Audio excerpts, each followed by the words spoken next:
Right, that's doing that. And sorry about this. Okay. Right, Jonathan, you'll have to tell me when you want to switch the slides. Yeah, I'll get you to move on if I may. Yeah. Thank you very much, everybody, for joining us. It's a pleasure to be with you this evening.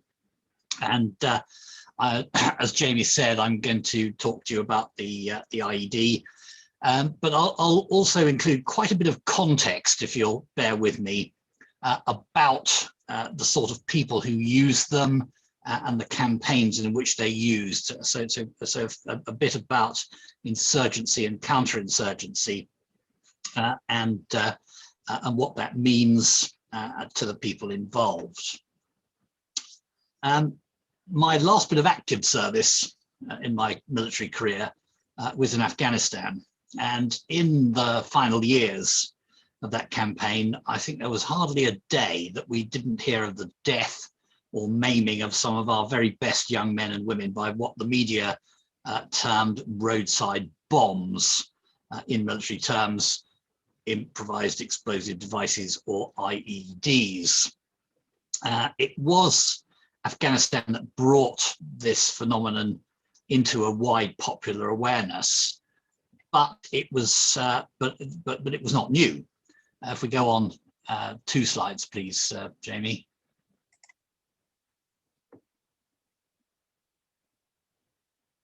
Next one.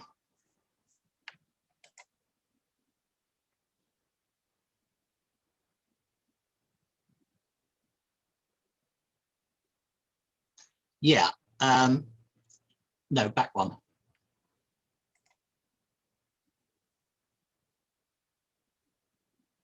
Here's some media coverage from the USA in the 19th century, showing the activities of anarchist campaigners. But at the same time that this was going on, the IED was being widely used by revolutionaries in Russia and by anarchists in Britain, Germany, and elsewhere. If we go to the next one, James, please. Here's T. Lawrence on the right, the destroyer of engines, and Lawrence and the Arabs used a variety of IEDs to destroy Turkish trains during the revolt in the desert in the Great War and break their lines of communication, and then dispersing rapidly after they've been mounted such a raid. Go on one, please, Jamie. And from the early 1970s, the British Army faced the IED for many years in Northern Ireland, where IEDs became, over time, more and more sophisticated, but so too did the countermeasures. Now, on the bottom end of the slide, you can see an IED consisting of a bucket, an explosive charge, and a whole load of dockyard confetti, which had been dug into a bank to kill British soldiers, and we managed to find that one. Look at the soldier in the top slide. You'd think that he's carrying a radio. Well, it looks like a radio, but it's not. It's actually a signal blocker to defeat radio-controlled detonation. And we used to have a whole range of these covering different parts of the electromagnetic spectrum. So a 12 to 20 man patrol would have half a dozen different variants, which would produce, if you like, a bubble or a cone of protection from remote detonation. Certainly by the end of the campaign in Ireland, the army had a good, thorough system to detect and defeat IEDs and the people who made, transported them and operated them. Go on one, Jamie. And my own first personal experience was in 1975, from age 20, when I was hit by a primitive one, which damaged my pelvis and my hearing. How badly was not apparent for some time, but I still need regular chiropractic treatment as well as being stone deaf. Thank you very much, Jerry Adams. Next one, please, Jamie. The IED really next surfaced as a major problem in Iraq. And here the techniques, training and materials were quite often supplied by the Iranians or the Syrians. And the Israelis had faced similar problems from Iranian and Syrian backing when dealing with IEDs planted by Hezbollah. Go on, please. One, please, Jamie. The IEDs, some of the IEDs in Iraq were enormous, using literally tons of old munitions, like the sort of thing you can see here. I was again hit by an IED early in the campaign. Some people are just born lucky, I suppose, in 2003, which badly damaged my right foot. It was not really until late 2004 and early 2005, though, that IEDs became a major feature of our life in Iraq, causing about 60% of coalition casualties, especially in Baghdad and in the western provinces. I was at that point the commanding general of Multinational Division Southeast and British Forces Iraq. And I remember scratching my head and being a bit surprised that we were taking casualties, because we knew about this from Northern Ireland, didn't we? Well, did we? Actually, the campaign in Northern Ireland had gone cold about 7 years before, and the need routinely to look for IEDs as an everyday part of operations had been institutionally forgotten. A whole new generation of officers and soldiers was on the scene. They had not had to live and breathe the IED experience, and we had therefore forgotten about this problem, both on the ground and in terms of the networks, more of which in a bit. And it had to be relearned the hard way to get back to the stage that we were at when I was a company commander, when every patrol routinely searched behind hedges, across open ground, around dustbins, looking for the telltale signs. It took quite a while for that once more to become the norm. Go on, please, Jamie. I'm going to talk quite a bit from here on about Afghanistan as the vehicle for dealing with the IED as a terrorist weapon, but I will refer to other campaigns quite a bit, and particularly Iraq, because Afghanistan and Iraq are the closest in terms of time to current technologies. And here's the Hindu Kush Mountains in spring, looking quite attractive from a distance. I spent 15 months there from 2007 to 2009 as Deputy Commanding General of all NATO forces in Afghanistan. And I'd been involved with the war for 2 years before that in US Central Command. I remained connected to it for almost 4 years afterwards as Master of the Royal Armouries, part of my job being weapons intelligence and forensic support to deployed forces dealing with attacks of various kinds, including IEDs. In Afghanistan, the insurgency there began by trying to confront NATO and US forces head on in large-scale engagements. Go on one, please, Jamie. And it did this throughout 2006 and 2007. Next one, please, Jamie. We turned a lot of these guys into what you'll see on the next slide, and that's the effect of a quite small drone strike.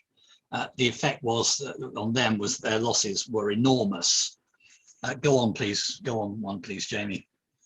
And in the winter of 2007, therefore, what we saw was the insurgency looking at its own tactics, reevaluating what it was doing, and rethinking how it was going to go about business, because its losses were simply not sustainable. They will admit to having lost about 25% to 30% of their fighters in that period. Actually, they'd probably lost half. What they did was they dispersed into a proliferation of small groups, each given a defined area of operation and being highly mobile. And rather than engage in symmetrical battles, Their military, administrative, and information operations aimed to dominate Afghan provinces without actually occupying territory. Now, given our counterinsurgency doctrine and practice, that was quite an asymmetry. Next one, please, Jamie.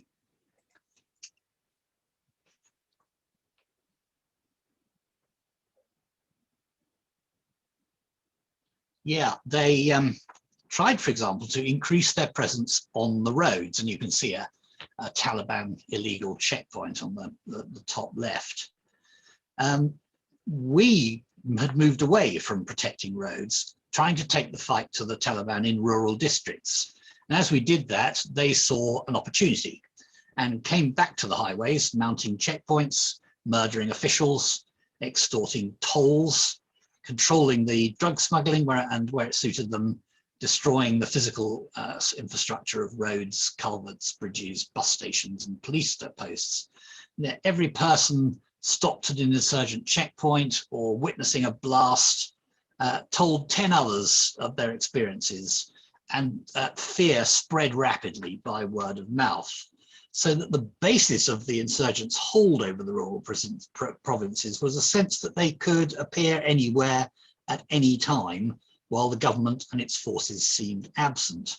And the IED was a very important weapon in their armory for this purpose, because it was one of the means that they used to exercise an all-pervading influence over local communities, to paralyze government and undermine popular will and morale. Next one, please, Jamie. And they linked this with other methods, which included targeted assassination, particularly government officials and tribal elders, intimidation of local people and non-governmental organizations, extortion, and the illegal taxation of businesses. Go on, please, Jamie. Another one was the closure of schools and the murder of teachers, and particularly of girls' schools. Next one, please, Jamie.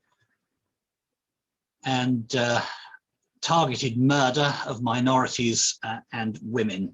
And you can see here that there are various women being executed for some alleged offence. This was down to their view of the dispensation of Sharia justice and their use of these things in their media campaigns. Go on one, please, Jamie. In military operations against NATO, we saw a shift from 2006 to 2008 and through 2008 from a few large attacks to a much larger number of small and asymmetrical attacks using IEDs, often linked with indirect fire and complex ambushes. And you can see that reflected on the data in the slide. Now, I use the term asymmetrical here, and forgive me if I digress for a second.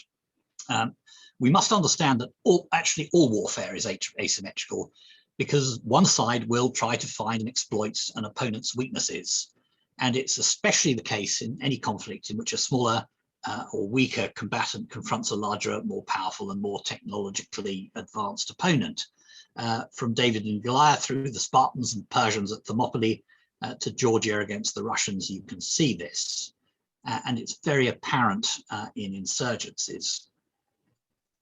Move on, please, Jamie. But you can't assume that insurgent or guerrilla warfare intrinsically involves non-state groups fighting the existing authority of the state, because in Iraq, various groups of insurgents with different agendas confronted both the occupying powers and the new government, and on occasions each other. And of course, they received support from their own organization based abroad, from neighboring states, and we saw foreign fighters often enough, from sympathizers across the Islamic world and within Iraq and Afghanistan itself. And this was the basis of the networks on which IEDs were developed and transported and planted. And it's important to understand that, and I'll come back to it later on. Equally, we can't really say that the techniques of the insurgent are, go back, Jamie, are unique to insurgent war because ambushes, sabotage, raids, and so on are features of any war. Insurgent or guerrilla warfare is a form of fighting that can be employed by any belligerent in any type of war, because all warfare is to a great extent asymmetric, and adversaries will pick alternative strategies reflecting those that the weak have consistently adopted against the strong, concentrating on imposing pain rather than winning battles, gaining time rather than moving to closure, targeting the enemy's domestic political base through media operations, as much as his forward military capabilities. And in the use of the IED, relying on the intolerance of casualties and the weaker stake in the resolution of the conflict that home audiences may have, as well as the reluctance to cause suffering. And for all those reasons, the IED was a prime tool for the insurgency in Afghanistan, as it had been in Iraq and in Northern Ireland, and still is in the occupied territories of Palestine. Go on to the next one, please, Jamie. I'm just going to turn to look a bit about the threat now, and show you how this played out while I was in Afghanistan. Go on to the next slide, please, Jamie. If we look at October 2008, which was the close of the Taliban's fighting season. The fighting season is very seasonal in Afghanistan because of the severe differences in climate. Over that previous year, we saw a 52% increase in significant acts over the previous year, as reported by us. And they were nearly all small events. IED attacks were up by 51%. There were nearly 2,500 attacks compared with 1,500 in the same period in the previous year. And 80% of ours and Afghan security force casualties were coming from IEDs rather than from direct fire weapons. So the IED was not and is not a temporary issue. It was a long-lasting, widespread and enduring problem. The suicide bomber was a subset of this, and I'm going to talk a bit about that in a minute. Go on, please, Jamie. Now, our friend Osama. Behind the Taliban bombers in Afghanistan was Al-Qaeda. And what Al-Qaeda did was to act as a facilitation network for ideology, money, weapons, people, and expertise through its web of contacts around the Islamic world. It was Al-Qaeda actually that provided the groups of fighters and trainers with the technical expertise to construct IEDs, not the Taliban. It recruited, trained, indoctrinated, and transported the suicide bombers and their devices. And don't think that Al-Qaeda has gone away. It's been extremely badly damaged, and it's been eclipsed by ISIL, but it is still active across Central Africa, from Somalia to Mali, Chad, and Nigeria, as well as in Syria and in Egypt. Go on one, please, Jamie. The IED became the Taliban and Al-Qaeda's weapon of choice. And it caused very many civilian casualties, far more civilian casualties than it did military casualties. And that was something that was rarely remarked on by the mainstream media, which absolutely loved to attribute civilian casualties to us, the government forces. I could never understand what it was that was so admirable about the Taliban and the AQ that the BBC and others were so anxious to praise them and see us fail. Go on one, Jamie, please. The high-profile murder of Benazir Bhutto on the left of the slide there, and there's her vehicle on the right, by a suicide bomber, was an excellent example of how IEDs cause civilian casualties without any indication or interest in proportionality as we understand such things. Yes, it succeeded in killing Benazir Bhutto, but it killed 24 other people and injured very many others. Go on one, please, Jamie. But the advantages to the insurgent are obvious. The technology required is pretty low, the cost is small, and the training bill is relatively easy. They're easy to hide and they're hard to find, and they're low risk, therefore, to the attacker. Next, but yeah, the components are pretty much all commercially available.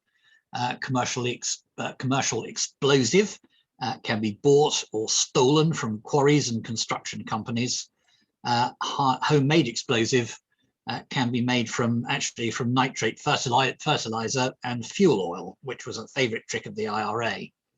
And if you look at the next slide, Jamie, Iraq particularly, and Afghanistan to a degree as well, were actually littered with thousands of tons of old munitions freely available.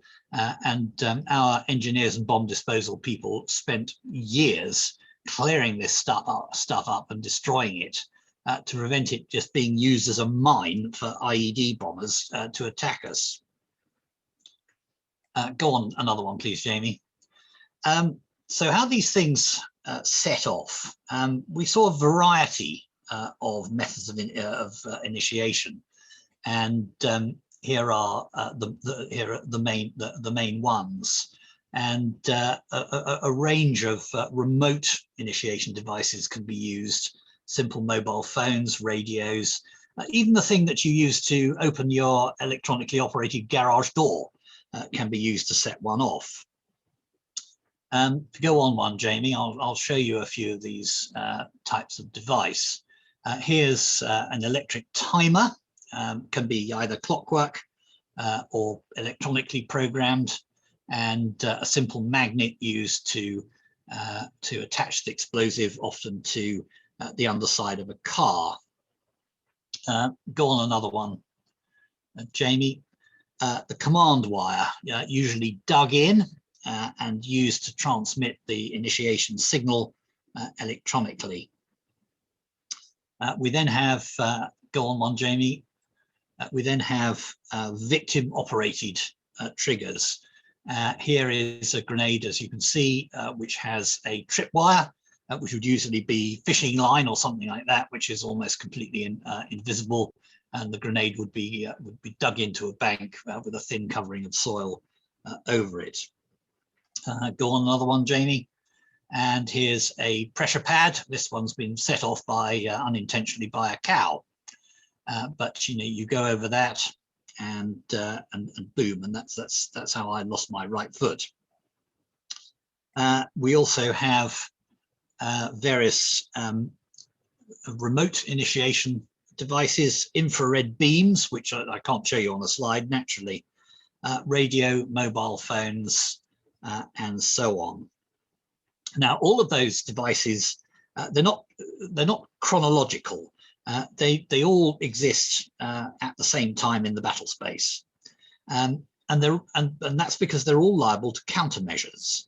And countermeasures can be technical or tactical or a combination of both. So there's always in this business a constant cycle of innovation and countermeasure. Go on one, Jamie, please, both up and down the ladder of technology. Here's a more modern version of what I showed you on the very early slide, which is countering remote electronically operated remote control devices. And the use of that could do one of two things. You could force the bomber to go up the technological ladder and use infrared initiation, for which there are expensive technical countermeasures. Next one, please, Jamie. Or you can force him to go down the level of technology and use a command wire. And there's no technical countermeasure for wires. There's an increased risk of prior detection if you're spotted digging it in, but it's much harder to find. And we also have to understand that many electronic countermeasures are actually just broad spectrum jammers. And so they have as much of an effect on our own communications capabilities as they do on the devices. And so they need to be quite selectively employed. Go on one, Jamie, please. Here's a particularly deadly combination that we saw in Iraq. It's an infrared operated initiation combined with an explosively formed projectile. And you can see the shape charge top left. You can see the way that the charge detonates on the bottom left and the effect it has on vehicles on the right. And rather than just a huge explosion, this form of device, it fires the shape charge at a very high velocity and a very great heat, and it results in very deep penetration. And because of that, its lethality is extreme. Attacks against British troops in southern Iraq using this method generally had an average of 1.3 deaths per attack plus injuries. The standard munitions or explosive-based IEDs had a lethality rate of less than 0.3 deaths per attack. So this, the shape charge, was 4 times as deadly as anything else. And as their use became more common, we began finding multiple banks of these devices, indicating that their supply was not a problem for the insurgents. And these generally came from Iran. Interestingly, we saw far less of them in Afghanistan because of the way the Iranians calibrated their response to the Afghan insurgency. Go on one, please, Jamie. Another factor which accelerated the threat and the rate of innovation and countermeasures was the internet. The internet and mobile phone technology allowed the rapid transfer of know-how from one group to another across continents and oceans. When I was a young fellow in Northern Ireland, for example, it could take 6 months for techniques used in Lebanon or Palestine to reach the IRA and vice versa. By 2003, this time lag had shrunk to a few days. 5 years later, it was a few hours. Our analysts who studied the dark web could within minutes find detailed instructions on how to build an IED or a suicide vest, join an insurgent group and travel to the theatre of war. Next, please, Jamie. 2 examples of IEDs that are not static on the roadside but mobile. The first of these is the vehicle-borne IED, which could be anything from a car loaded with a bomb or a boot full of commercial explosive to a big truck. The former were used to cause mass civilian casualties in markets or town centres, usually by one ethnic group against another. And in some cases, these would be delivered in hijacked cars driven by their actual owners, who'd be coerced, often by having their families kidnapped and threatened with death. Go on, please, Jamie. The latter were used to try to destroy small security bases such as permanent vehicle checkpoints or police stations. And there's both Iraq and Northern Ireland on the slide. Or else to blow away into a larger base, following which an armed group or another VBID could enter the base and inflict casualties. Go on, Jamie, please. And because of that, in Iraq and Afghanistan, we had to control vehicle entry at a distance to our bases. If a VBIED explodes on the perimeter, you've had it because the enemy's inside it. If it explodes further away, the defenses can still be maintained. Next, please, Jamie. A particularly nasty form of IED, the suicide bomber, which is, if you like, the precision-guided munition of the IED campaign, targeted at particular places or people. These normally, as you can see, take the form of a vest packed with commercial explosive, studded with ball bearings or scrap metal on the principle of a claymore mine. The bomber would usually arm the bomb before approaching the target and have a handheld detonation switch, triggering the bomb if released. So if you shoot the bomber, and the bomber then automatically releases the trigger, the bomb goes off anyway.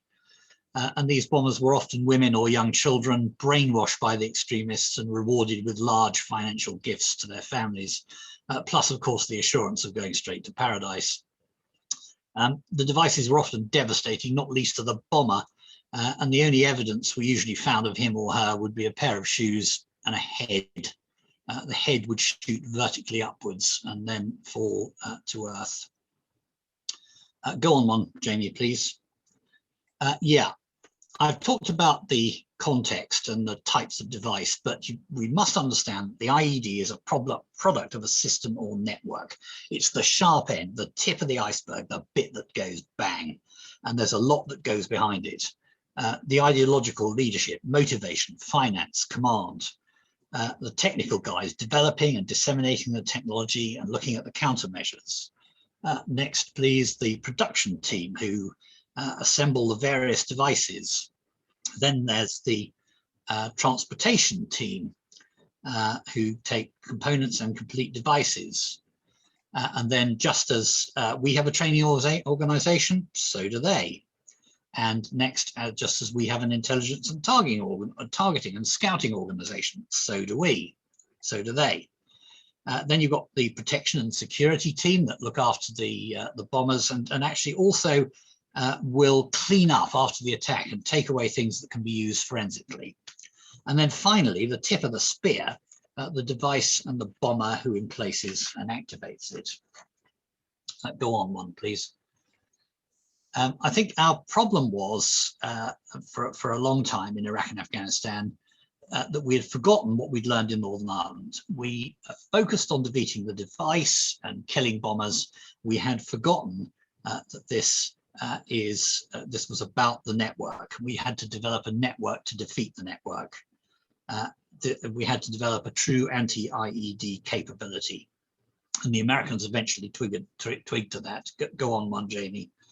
And a capability it's the sum of all those things.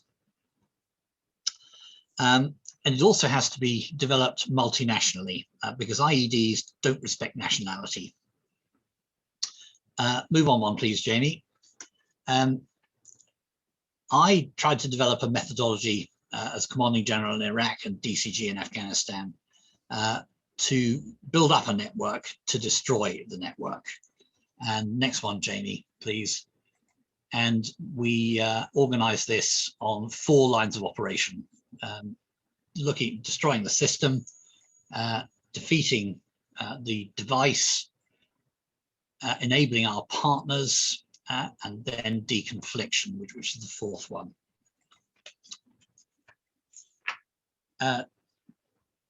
Taking a quick look at the first one. Going on one, Jamie. Looking at the system, you can see the required means there, and it's a very widespread of effort.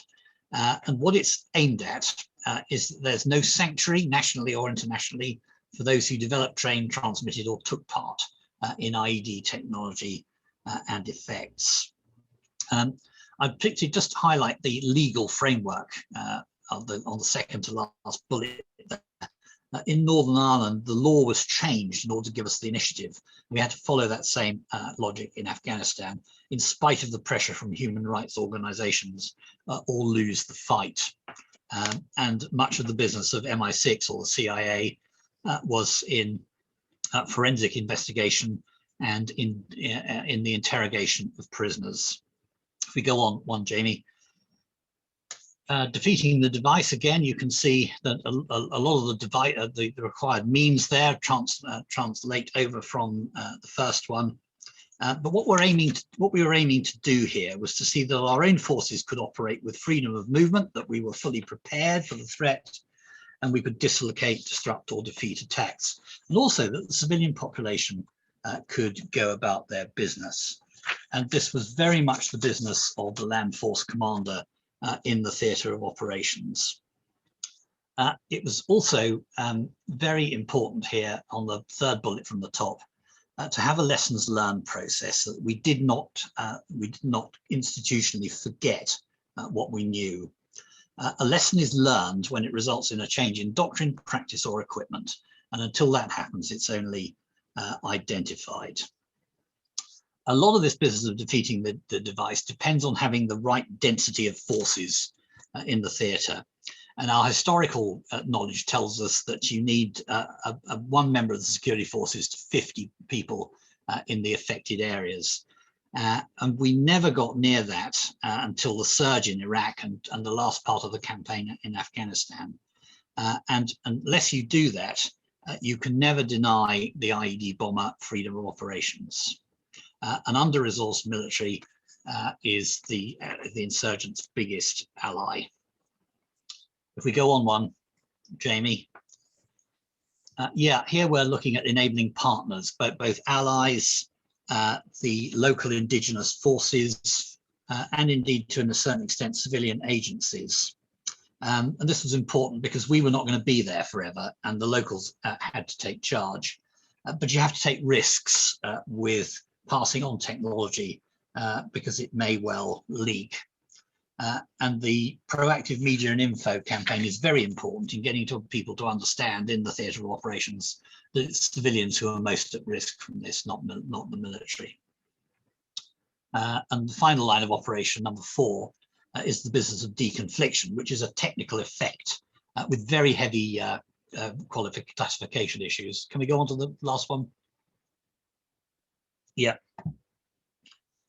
But you have to be serious about the management of the electromagnetic spectrum, and it's commander's business. You can't just leave it to the geeks because we have to have commonly agreed tactics, techniques and procedures for deployment and employment, and to be able to exchange information on the exploitation of what's going on. Go on one, Jamie, please. Now, of course, for all this to work, someone's got to be in charge. Somebody fulfilling the converse role of the enemy's ideological leadership. I was never quite sure who was supposed to do this in the British forces, but in terms of the theatre, this was US Central Command. And Central Command had to delegate resources down to its component commanders, because if you don't delegate, then it's the same as failure to resource. And although the direction has to come from the top, the work is done at a low level. Go on one, Jamie, please. So if you, when you hear reports of military commanders or politicians blamed for deaths and injuries by IEDs because the, quote, right vehicles were not available, please get under the hysteria and remember that there's more to it than simple force protection. Next one, please, Jamie. I've seen a 70-ton main battle tank put on its back by an IED. There's no silver bullet here, in spite of what some defense industrial companies would like you to believe. The IED is part of a network, a system, and to beat it, you have to have a system that's stronger. Next one, Jamie, please. Has the IED gone away? Absolutely not. In Northern Ireland, officers from explosive ordnance disposal were called out 229 times between August 2018 and July 2019.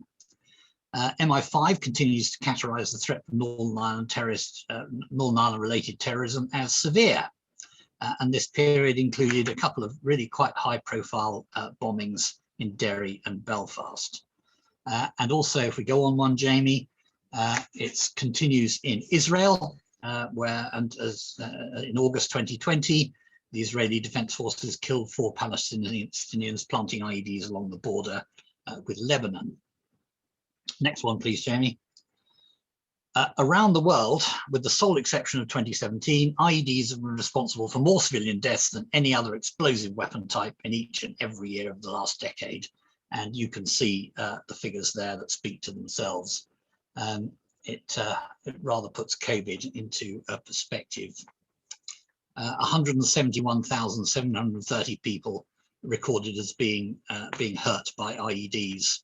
Which includes civilians and armed actors. 48% of all people killed or injured by explosive weapons globally then were harmed by IEDs. And of course, far more civilians than military or police actors. 136,000 civilians, 35,000 armed forces. 80% of those harmed being civilians. So 4 civilians for every military or police person concerned. A stark figure indeed, and one that should ensure that our armed forces never again forget the hard-learned lessons of past campaigns, except I wouldn't mind betting that they already have. That concludes my formal remarks, and if you have questions, then I'll do my best to answer them.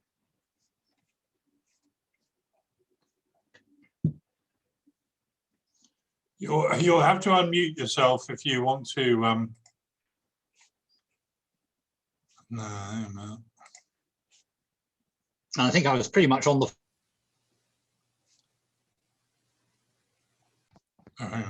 May I ask a question, please? Please do. Thank you. It was with regards to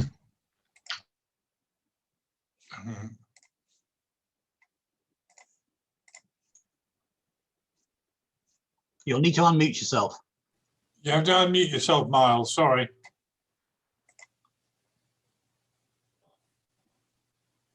Oh, thanks. I'm unmuted now, yeah. With regards to rules of engagement in Iraq, where insurgents, jihadists were, planning and preparing IEDs, and essentially considered, a target that could be neutralized, but legal getting involved, as to whether that actually is an IED or not, and some of these people getting away. Have you got any sort of experience of legal trying to get involved because of all these sort of spurious legal cases that were brought against our forces? As you alluded to earlier in terms of BBC reporting and so on, and that I'd found very troubling indeed, that engagement would had to go on hold because of legal decisions further up the line. Is that anything that you're aware of at all, sir? Yeah, and don't go away with the idea that that our operations were constrained by that sort of thing. You're quite right that the rules of engagement allowed for preemptive engagement of IED bombers if they were spotted, and the drone was a great ally here.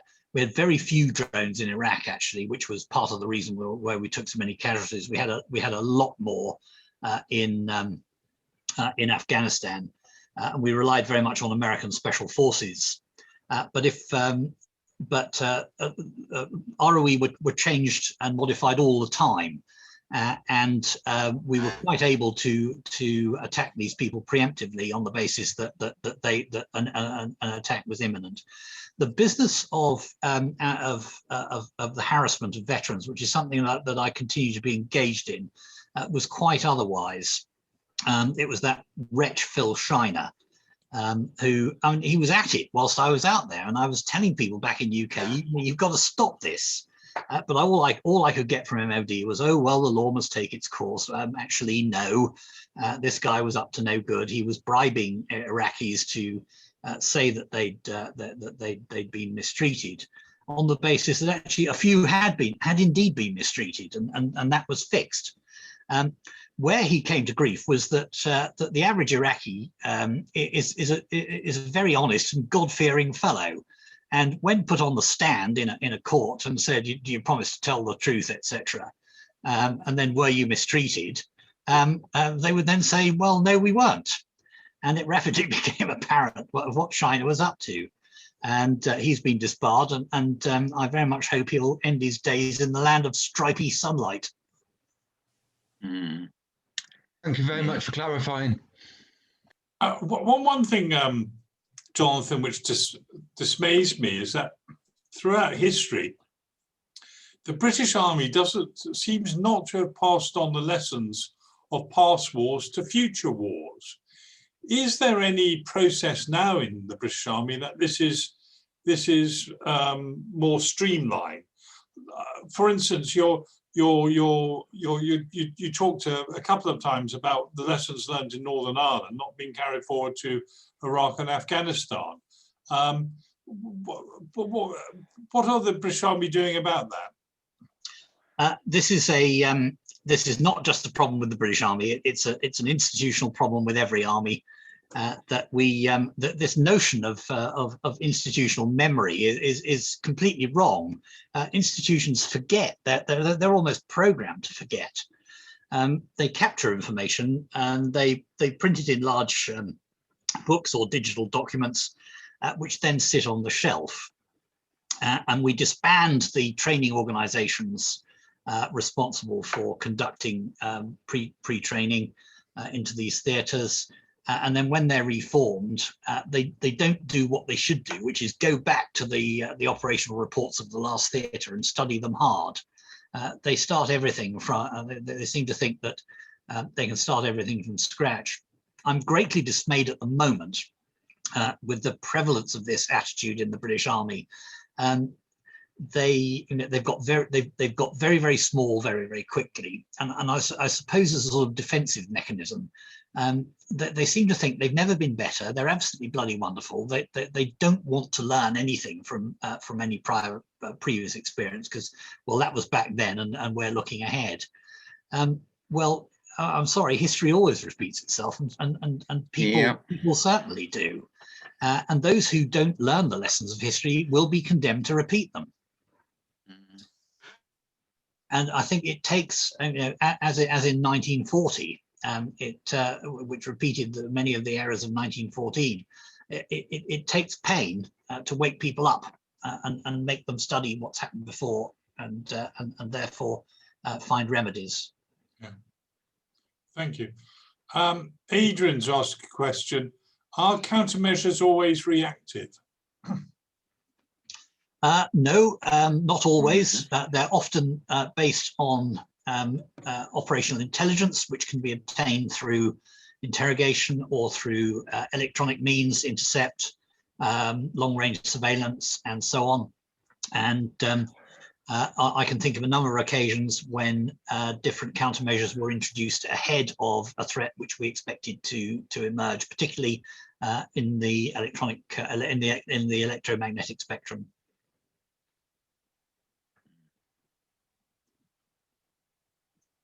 Any more questions? Oh, yeah, please, if I may, Des Fitzgerald, General. You had the misfortune of commanding me in Bosnia. I know, Des. Yes, I thought it was you. Yeah, I saw that note. I thought, yes, I know who that dude is. Yeah. How are you? Without wishing to put you on the spot, what and there might be a difference between the two theatres in terms of Afghanistan and Iraq. Were there any particular frustrations you felt with UK government policy that really hindered what you were trying to do? Yeah, well, that's a huge question. I think the real problem in both Iraq and Afghanistan was that the British government, like many governments, is incapable of thinking strategically. And it thought that strategy was conducting a little private war in its own bit of turf down in southeast Iraq or in Helmand province. And it didn't understand that this is akin to saying, well, we can solve the problems of Britain if only we get everything right in the Isle of Wight. They never understood that we really had to embed with the coalition, take the American lead, and access the resources and the expertise and the huge horsepower that brought. The Little Englander attitude was not helpful there, because we could not resource everything that we needed to do. We needed the strength of the coalition, and this fixation with particular bits of turf, which was a problem with many nations, was a particular bugbear when I was DCG, it was Kabul that owned the campaign, not London. Ed Cole's got a question for you, Jonathan. Hi, Jonathan. Thank you very much for the talk. Fascinating. Knew nothing about it. Now know something. Mine's actually following up from a previous question, and I do understand this complacency and arrogance in terms of looking at the past and all the old fogey ways of reviewing things, and not paying attention to lessons learned, partly because it's such a long process, accountability is not there. But what steps are being taken to use technology to make sure the current decision makers are taking in the future, taking that knowledge. And I put this in the context of, as you rightly said in your answer, other institutions is a common problem. But there is now technology where, with the digital age, chatbots and machine learning are able to look into previous documents that have been, filed, as it were, and start to draw decisions, or at least can create avenues of decision making, which can be used to model current situations against. This is, I'm not a genius at this. I'm just propositioning that. How does somebody with your experience make sure that some of these technologies are being looked at for deployment in the military services? Sorry, there's a number of bits to this question. I think where this is done best is still Northern Ireland and, funnily enough, Israel, because they live with these sorts of threats all the time, and there are resources available to constantly to review the threats using the sort of techniques that you've described. Where it hits the buffers outside those theatres with defence at the moment is that there is absolutely no appetite, politically or militarily, to get involved in anything, and therefore, well, we're not going to face this, are we? It does, as you indicate, it does indicate quite. It does require, as you rightly infer, quite an investment in technical systems. And particularly intelligence databases, linked intelligence databases. And this was something that I banged on a lot about in both Iraq and Afghanistan. And in spite of the presence of GCHQ and MI6 and other people in the theatres, I could never quite get them to understand what it was that I meant. It was exactly what you indicate, the ability to electronically to be able to scan a number of information banks and link them together to provide us with experience and best practice and some form of prediction. Now, GCHQ does do some of this. They stopped doing it for a while, but they've restarted it. It's as you can imagine, it's very heavily classified. And I don't know how far they've got, but my daughter's an intelligence officer, and I know they're doing it. The thing is, it'll be at quite a strategic level rather than an operational or tactical measure level, and I fear, therefore, that there'll be a lot of going back to phase one if we ever have to do something again. Mind you, with the parlous state of defence at the moment, I'm not sure even if we wanted to, we could deploy anything anywhere. Does that answer your question? It certainly did. That was very good. Thank you very much. Any more questions? David. Hello, General Jonathon. It's David Rowlands here. Oh, hello, David. How are you?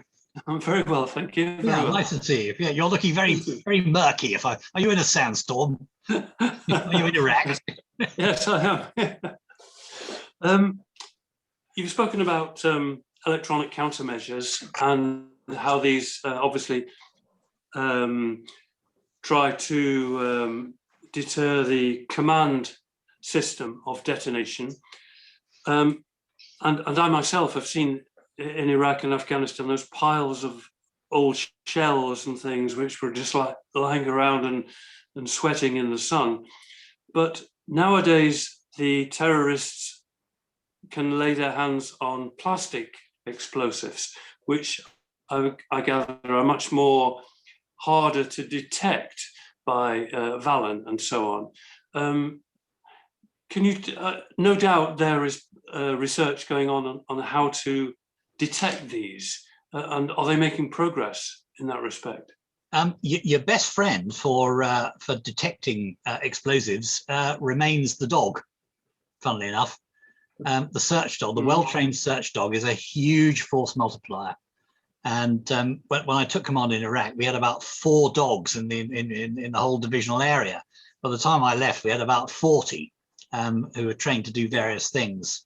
And you see them at airports and stations and things all the way. A good dog will find explosive far quicker than any technical device that's trying to sniff the air. Interesting. Sometimes the low tech solution is the best one. Yeah, excellent. Good. Miles, you've got a question. You need to unmute yourself. Thank you, James. I didn't want to interrupt if somebody else was waiting a turn. Yeah, it was just to sort of follow up really on the proliferation of IEDs, which you'd explained, and the horror that they create. The use countermeasures of drones in AFPAC to mitigate these things, and I mean, obviously, when we consider sort of how many terrorist organisations there are out there, sort of 75 different groups, all blowing people to kingdom come for Sharia law. Do you envisage a situation where swarms of drones are going to be sort of employed to as countermeasures to try and reduce the efficacy of the IEDs in the terrorist armory? Yeah, sorry. Love the comment about the dog's nose not being low tech, but being the result of millions of years of evolution. Yeah, quite right. Quite right. Yeah, okay. The thing about drones is you've got a drone has a very, very narrow field of vision or the ability to pick something up. If you could imagine a ballroom floor covered with peas, a drone is like sort of flying over this, looking through a straw. And you're looking for the one pea in all that ballroom floor that's blue rather than green. The drone is best is really a follow-up mechanism that's triggered by something else, either human intelligence or electronic surveillance, which puts it into the right place at the right time, and it then will then acquire the target. And either be used to steer a reaction force onto it or to strike it. The great thing about drones is they're very, very maneuverable. They can loiter a long time, but they've got to be in the right place, and that depends on again on a network of other measures. Does that make sense? Yes, it does. Thank you. I didn't realise that the field of vision was such a big challenge, actually. So on that thread, Jonathan, I hear in the news that we're thinking of mothballing our tanks. What is your view on that? Well, we're not going to, but that was one of a number of kites that was being flown in advance of the integrated review of defence and security. But we're going to end up with very few tanks, see, a British armoured brigade now has one tank regiment and 2 or 3 infantry battalions, and nowhere else in the world is that considered an armoured capability. An armoured brigade would be predominantly tanks, and our problem is that we're just overmatched particularly in numbers, and we're going to end up after this next review, which is another cost-cutting exercise. We're not able really even to put a full division into the field and keep it there. So we're not going to be, we won't be taken seriously by our allies, never mind our enemies. Once we're not taken seriously by anybody, we're rapidly going to lose our seat at the top table in the UN and NATO and so on. Which is very worrying.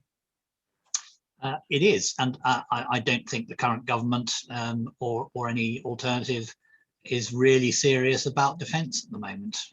I'm sorry, I don't think they are.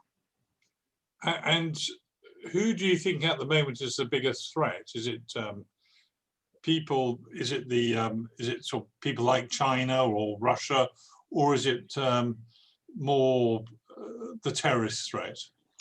Well, the near-in threat is Russia, because as we and NATO decline, Russia will, Putin and his allies will push the envelope ever further. Their aim is to re-establish control over what they call the near abroad, and that includes the Baltic. And they're already invading our airspace and our territorial waters, and we're not able to stop them. The real enemy is the Treasury. That's true, Des.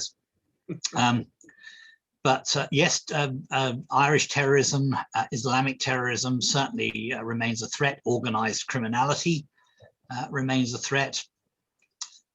In the longer term, of course, it's China, because China aims at world control. And can you imagine an independent Scotland unable to balance its books? Where's it going to go to get the money? Either the Russians or the Chinese. The Chinese are establishing bases 50 miles off the coast of Australia.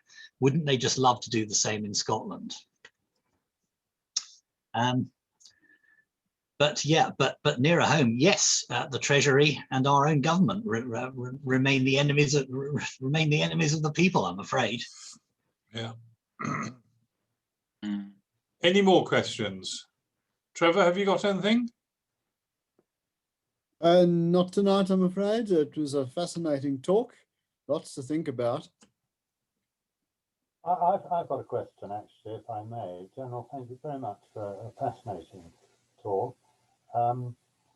Why is it that nobody listens to people like yourself, Chief of the Defence Staff, about the parlous state that the armed forces in this country are in at the moment? I mean, they use the armed forces in cases of emergency, as they've used in COVID. They've appreciated how effective they are as an organisation. But before long, we're not going to have an armed force in this country.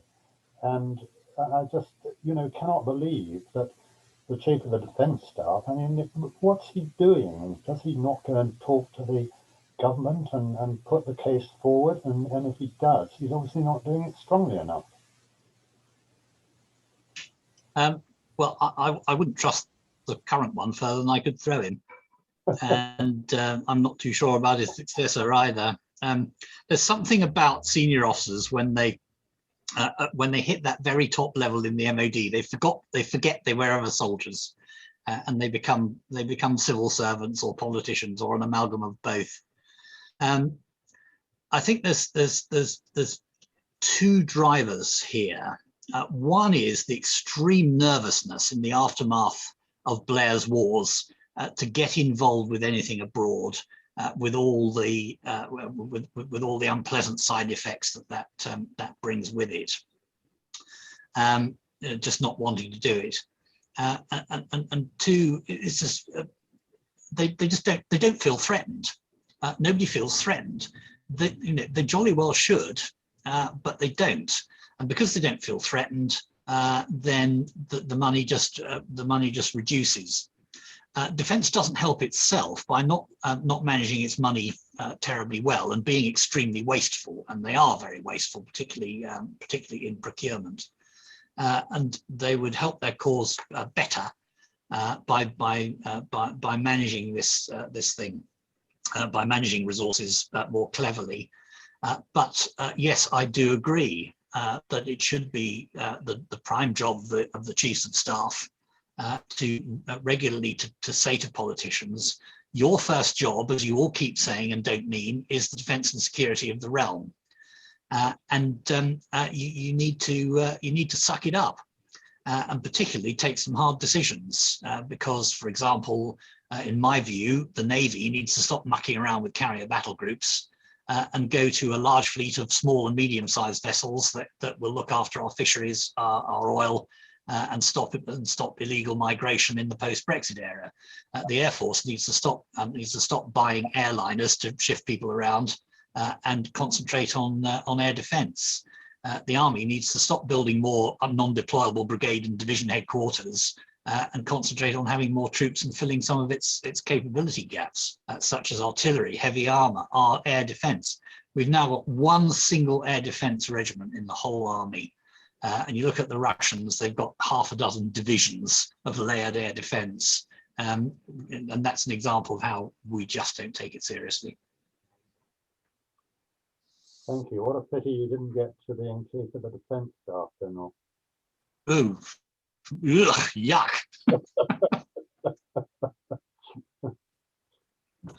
Ugh.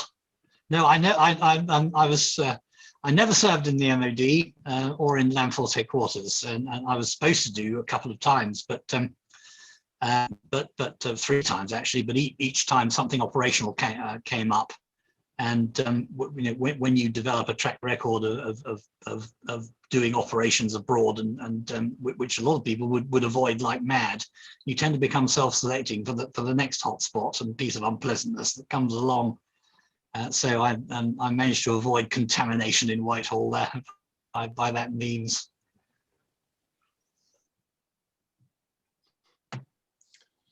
Well, thank you very much, Jonathan. If there's no more questions, I think we'll wrap that up. Anybody else for any more questions at all? Well, thank you. Thank you all for listening and for some excellent questions, which were very enjoyable. Thank you very much, Jonathan. Very good. Thank you. Thank you. Thank you. All right. Well, Thank you. hopefully see Thank you you very much. in 2 weeks' time with the next talk. In the meantime, have a great weekend. Thank you very much. Take care. Cheers. Bye. Cheers, everybody. Bye, everybody. Thank you.